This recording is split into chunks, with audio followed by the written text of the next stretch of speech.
Qu'est-ce que la sanctification? Ce n'est pas une doctrine. Ce n'est pas du tout une chose. C'est Christ. Il a été fait pour nous. Sanctification. 1 Corinthiens 1:30.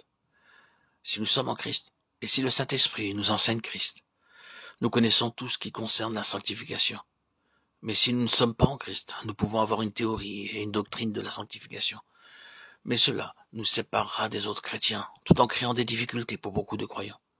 Il est probable que l'enseignement de la sanctification comme d'une chose en soi ait troublé beaucoup plus de chrétiens que n'importe quelle autre doctrine particulière, en faisant une chose, au lieu de garder Christ comme notre sanctification. Je rappelle simplement cela pour essayer d'expliquer ce que nous entendons en disant que c'est dans l'école de Christ qu'il nous faut être. Là où le Saint-Esprit ne nous enseigne pas des choses, ni la doctrine de l'Église, ni la sanctification, ni l'adventisme, ni aucune chose, ni un certain nombre de choses, mais où il nous enseigne Christ. Qu'est-ce que l'adventisme? Qu'est-ce que le retour du Seigneur? Eh bien, un mot comme celui-ci nous donnera la clé. Il viendra pour être glorifié dans ses saints et pour être admiré dans tous ceux qui auront cru. De Thessaloniciens 1:10. Nous le voyons, ce sera la consommation de quelque chose qui s'accomplit intérieurement. Comment donc puis-je savoir le plus sûrement que le retour du Seigneur est proche? Non pas avant tout par des signes prophétiques, mais par ce qui se fait dans le cœur des enfants de Dieu. C'est le meilleur signe des temps que ce que l'Esprit de Dieu accomplit dans le peuple de Dieu. Mais l'on n'est pas intéressé en cela. On aime plutôt savoir ce qui va se passer entre l'Allemagne et la Russie, entre l'Ukraine et la Russie. Si ces deux pays ne finiront pas par former une grande confédération, que sais-je? Mais où cela nous mènera-t-il? Où donc nous ont amené tous les discours sur la reconstitution de l'Empire romain? C'est de l'adventisme en tant que chose. Si nous restons intimement attachés à celui qui est la somme de toute la vérité, et si nous marchons avec lui et que nous l'apprenions, lui, nous connaîtrons le cours des choses.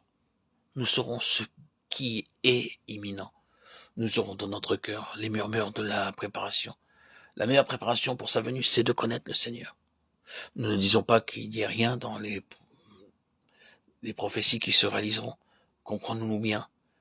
Mais je dis qu'il y a des multitudes de personnes qui sont simplement plongées dans la prophétie en tant que chose, mais dans la vie spirituelle n'a aucune valeur et qui n'ont point réellement de marche intime et profonde avec le Seigneur. Cela peut se constater si souvent. Un jour, j'ai assisté à une réunion où cet évangéliste donna son message final sur les signes des temps. Tous les auditeurs avaient leur carnet et fascinés, tous prenaient des notes. Mais tout était extérieur, tout était objectif. Il s'agissait de choses comme de rétablissement de l'Empire romain, de la restauration de la Palestine. Nous connaissons ces sortes de choses. Lorsqu'il termina, tout le monde s'attendait encore à quelque chose de plus, et les carnets de notes étaient préparés.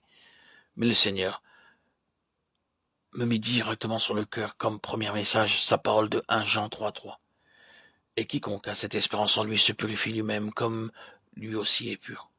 Et j'ai dû parler sur l'effet spirituel de cette espérance spirituelle.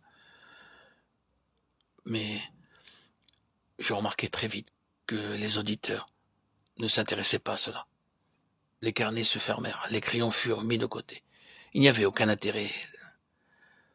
Tandis que je cherchais à manifester, à témoigner dans le Seigneur par ma fidélité à ce que tout cela devait signifier de manière intérieure quant à notre ajustement avec le Seigneur et ainsi de suite.